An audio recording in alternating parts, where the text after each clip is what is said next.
Était toujours l'une des préoccupations majeures de la pensée de l'homme. L'homme a toujours rêvé de se voir un jour voler comme l'oiseau. Et c'est jusqu'en 1890 que l'ingénieur français Clément Agnès Ader réussira pour la première fois dans l'histoire des hommes connus à faire voler une machine qui avait un moteur à vapeur sur une distance ou bien sur une hauteur de 20 cm. Plus tard viendra l'allemand Otto Lilienthal qui réussira un vol plané sur 400 mètres.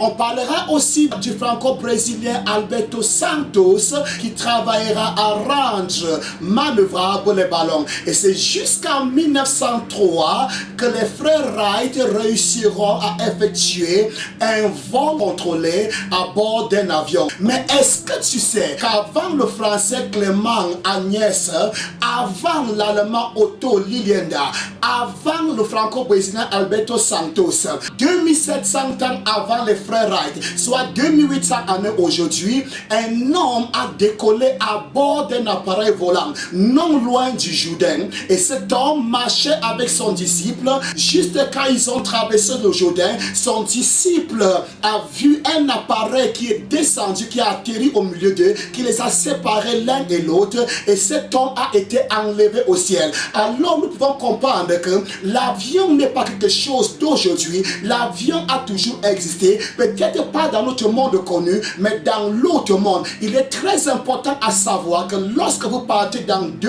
Rois 2, à partir du verset 9 à 13, on se rendra vite compte que les deux hommes ne faisaient pas un rêve, parce que la Bible nous fait comprendre que Élie et Élisée marchaient, les deux causaient ensemble. Alors pendant qu'ils parlaient dans leur marche, a atterri un appareil volant accompagné des chevaux de feu, et la Bible nous fait comprendre que cet appareil les a séparés l'un l'autre. Élisée a vu comment Élie était enlevé. Comment est-ce que nous savons qu'il s'agit d'un appareil et non pas d'une vision? L'une des choses aussi à savoir, c'est très différent de l'enlèvement chrétien qui se passera en un clin d'œil. L'enlèvement d'Élie, lorsqu'il a été enlevé par un appareil volant, la Bible nous fait comprendre qu'il eut le temps d'enlever son manteau et de jeter à son disciple Élisée. Et Élisée a vu comment son maître peut l'envoyer. Il a crié: char d'Israël et sa cavalerie. Qu'est-ce que nous sommes en train de dire? Ce n'est pas les frères Henry, ce n'est pas les frères Wright qui furent les premiers à prendre un vol contrôlé, mais il s'agit bien du prophète Élie.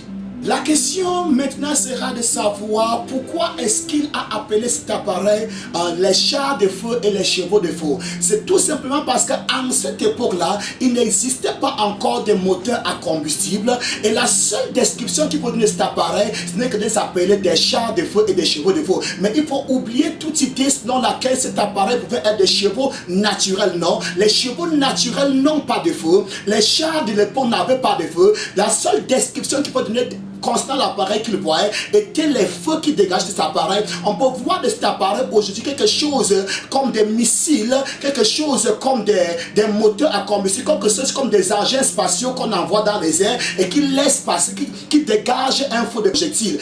C'est tout ce que je peux penser que il y a des choses qui l'ont poussé à appeler cet appareil des chars de feu, des chevaux de feu, mais il s'agissait évidemment des appareils, des machines. Lorsque nous considérons aussi le cas de Nahum, dans Nahum 2, 4 à 5, la Bible nous parle aussi des chars animés des flambeaux, mais il ne s'agissait pas en réalité des chars, il s'agissait des voitures que nous avons aujourd'hui. Et Nahum parle que les rues étaient remplies de chars avec des flambeaux. Il s'agissait de quoi? Il s'agissait des voitures avec des phares.